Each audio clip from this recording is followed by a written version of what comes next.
This is the Kalmiopsis Wilderness in southwestern Oregon, and this little speck of white here is Emily Camp, which is the last remaining in-holding in the Kalmiopsis Wilderness. And this is why they want to run me out. I'm not going to let them. The Kalmiopsis Wilderness is a very large wilderness, about 160,000 acres. And Emily Camp is located on the Little Chetco, which runs into the main Chetco River inside the wilderness, and it's a beautiful area. There used to be a road in here, and that was used up until about 1998 by Carl Alleman, the previous property owner. And that road hasn't been used for quite some time.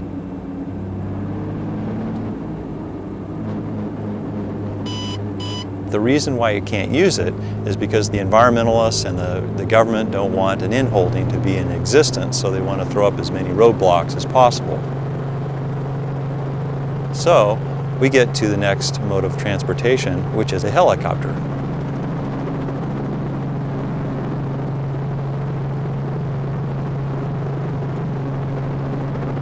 We leave from various locations to fly into Emily Camp. And the reason why we do this is because the environmentalists and eco-terrorists have sabotaged both public and private property in this area of southern Oregon. I've used up to, I think, 5, maybe 6 different helicopters. They all look different. It takes about 8 minutes to get here. If one was to hike in, you're talking about a 4 to 5 hour hike. It's approximately 13 miles to get into Emily Camp by foot, which is so overgrown with brush now I can't imagine someone even walking in. And it's approximately 2,000 feet elevation drop from Onion Camp lookout point down to the bottom of the valley where Emily Camp is located.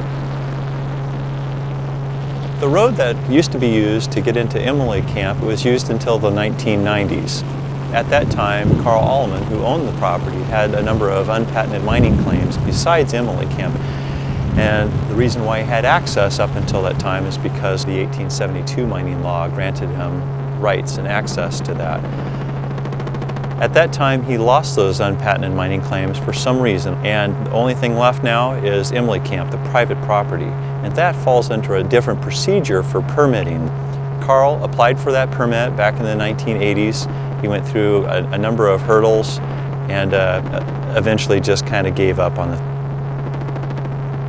These spots down here on the river, that's our dredges. That's where we're working.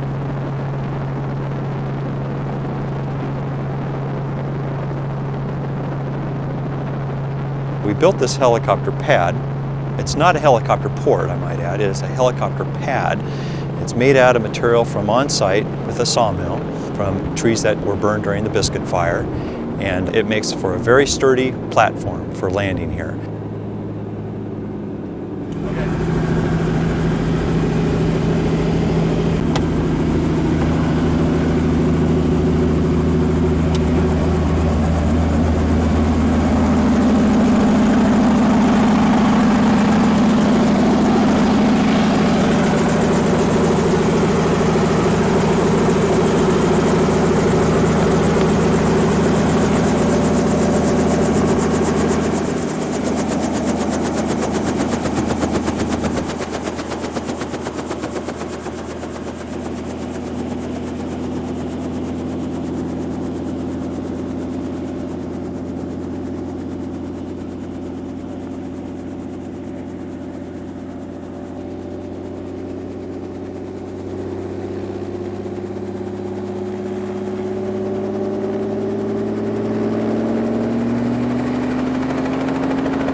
Hi, I'm Dave Rutan. I'm here at Emily Camp.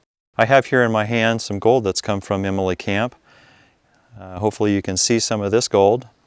And this is why Emily Camp is actually here in the middle of the wilderness. So welcome to Southern Oregon. This cabin was designed to maximize the amount of roof area actually, and with the design of 2 lofts, 1 loft at each end allows for whether it be a sleeping area or storage area up above, and also for shade and you know, a community area at both ends. We use the other end for a barbecue area, so it's quite nice being shaded, especially when it's hot like this.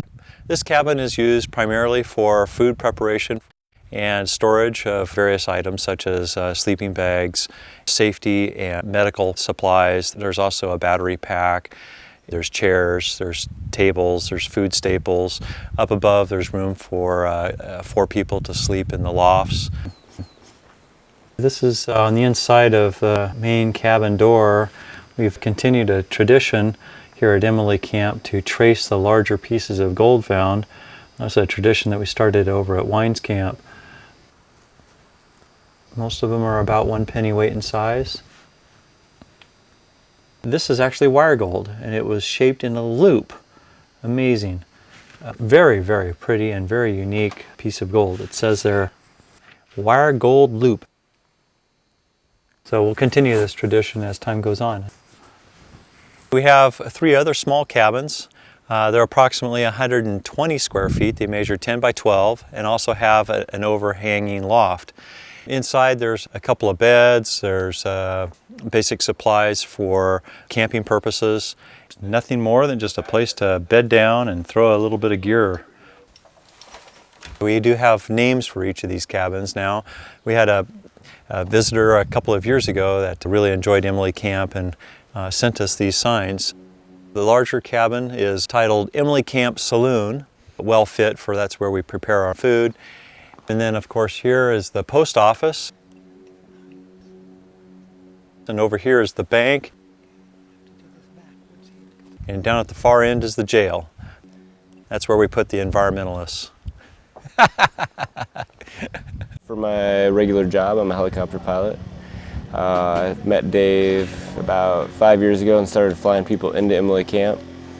From there he taught me everything I know about mining and cut film. And just had a lot of fun with all these guys since then. And it's just a good time to hang out with everybody and find some gold. We have behind me a Connex container. There's 2 of them here at Emily Camp. And you'll see in here we have lots and lots of equipment. We have a 4-inch dredge, has a Honda engine on it. Below it is another sluice box. We have hand tools, we got high bankers, pans, sluices, classifiers. We have pry bars down here on the floor. We got rope, shovels, picks, rakes, rock hammers. And in the back there's wetsuits. There's just about everything you could really use for prospecting for gold. This container was flown in with a Sikorsky helicopter, which has a weight capacity of about 8,500 pounds. There are 2 of them here. The other container is full of tools and other items as well, including a generator. Our 3 power sources that we use here at Emily Camp are an electric generator for AC power, a 12-volt solar cell, and propane tanks. For AC power, we have a typical camp generator. This is connected up with an extension cord over to the cabin, and then from there it's daisy-chained from cabin to cabin to cabin underground. It makes an excellent source of AC power for regenerating our battery packs as well, which is all 12-volt. For our cooking and refrigeration, we use propane, and that's flown in by helicopter. Same with our gasoline. It's considered a hazardous material, so it must be transported via external bundle underneath the helicopter. Up on top of the roof is our 12-volt solar cell. We use that for our 12-volt direct source of power and also for regeneration of our battery packs.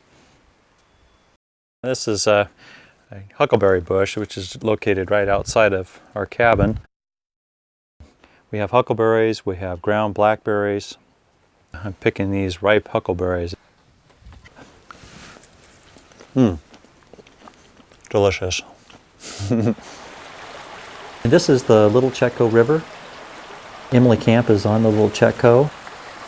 It runs approximately 3/4 of a mile through the property. It's just a beautiful river. As you can see, the river is crystal clear. You wouldn't even know that there's mining upstream or downstream, or even that this site has ever been dredged. This river runs downstream for approximately another 2.5 to 3 miles, where it enters into the main Chetco River stem. This hillside, boy, it sure is growing up since the Biscuit Fire. This is right across the river from our camp. Up here on this far hillside, there's quite a number of quartz seams. This is one of our prospects for some hard rock mining opportunity.